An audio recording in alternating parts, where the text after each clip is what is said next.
Thanks. You kind of take us through what I mean. It looks like Wake Forest is much better defensively this year than what they have been. What are they doing maybe different, and what kind of do you see from their defense?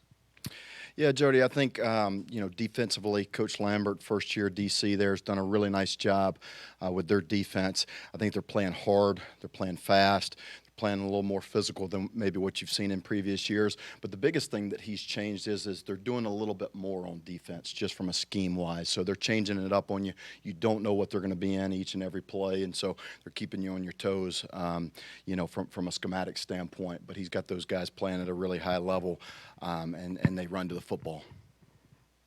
Coach Satterfield kind of talked about this a minute ago. The challenge of the lack of offensive continuity, offensive line, running backs, even quarterbacks, wide receivers. You're kind of piecing together different lineups, it seems, every week. How much has that been a factor in the offense maybe not being as smooth as you'd like it to be? Yeah, let me say this. I'm really proud of our offensive unit as a whole. We've had a ton of injuries, and every team in the country could say that at this point in the season. We're not the only ones that battling injuries or guys, not being in and out of the lineup. But I think our guys, no matter if it's been offensive line who's been out, our starting quarterback's been out, no matter who's been in or out of the lineup, we found ways to move the football. We found ways to score points. And in this past game, beat a really good defense. Pitt is really good defensively. A really good team, and we found a way to win in the fourth quarter instead of finding a way not to win or to lose the game. And so I think that that's encouragement, and those are things that we can take and use as we move forward. As positive momentum. Now we've got some confidence. We have come back from a fourth quarter deficit. We played well enough to win in the fourth quarter, and I thought it was a really gritty win. So I think it's hard sometimes to find continuity, but I think guys have done a nice job stepping up and having that next man up mentality. At this point, where would you like to see the offense improve for the rest of the season? Well, I mean, I'll be honest with you.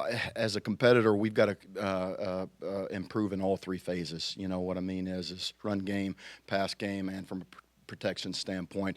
I know pass game wise, we've got to continue to elevate, our game, if we want to win ball games down the stretch against some really good football teams, and I think, we've done a nice job running the football. We have to be more consistent at running the football, and some of our situational run game has to be better, but overall, we have to improve in all areas if we want to beat some of these good teams down the stretch and a really good Wake Forest team who's a top 10 team coming in here to our stadium this weekend.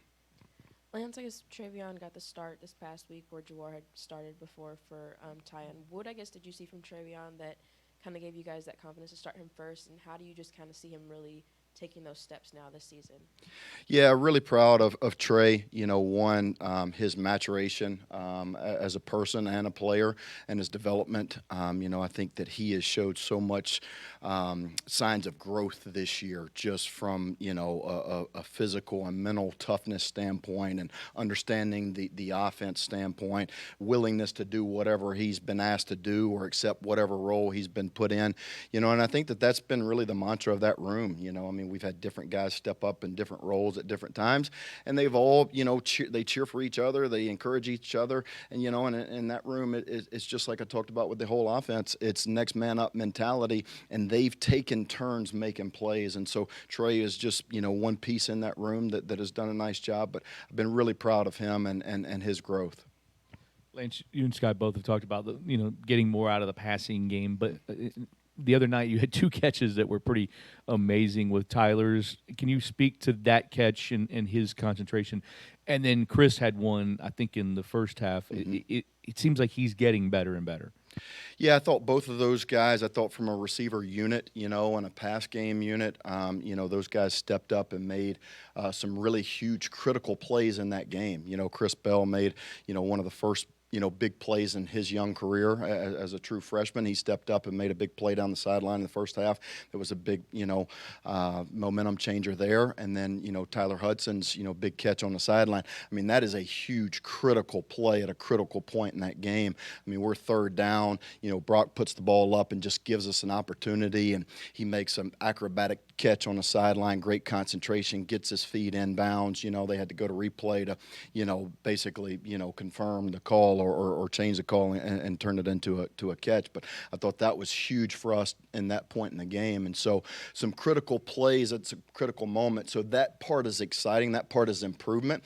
We just have to show consistency in the pass game. But I thought that those guys I think we're taking the right steps, Jody, in the pass game.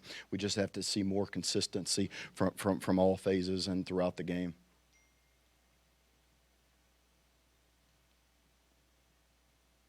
You've had some really good play from Luke and Michael up front.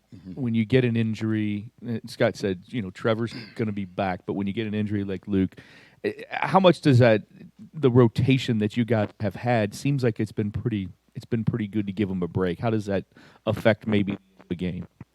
Yeah, Luke has played really well for us. I think our O-line, I mentioned this last week, has really started to hit their stride and play really consistently, and we've been able to rotate guys in. That's one area that we've had some depth. We knew that going in. Luke being out obviously hurts, but getting Trevor back now allows us to move Gonzalez around. Gonzalez has played multiple positions for us. He's played on the left side. He's played on the right side. He's played outside at tackle. He's played inside at guard, and so he gives us some freedom and flexibility to move him around. And so we really don't, the standard is the standard. We expect, the production and them to continue to play at a high level no matter who's in there.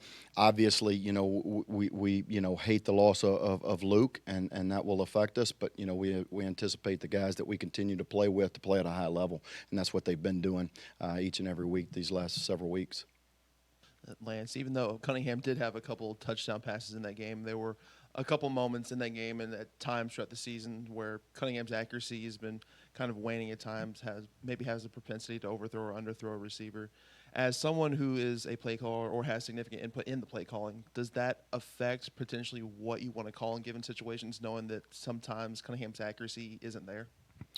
Yeah, I think Malik has done an excellent job making plays when we've needed him to make plays. With his accuracy, with his legs, on third downs in the red zone. We can always be better, especially in those critical situations, whether it's third down or red zone.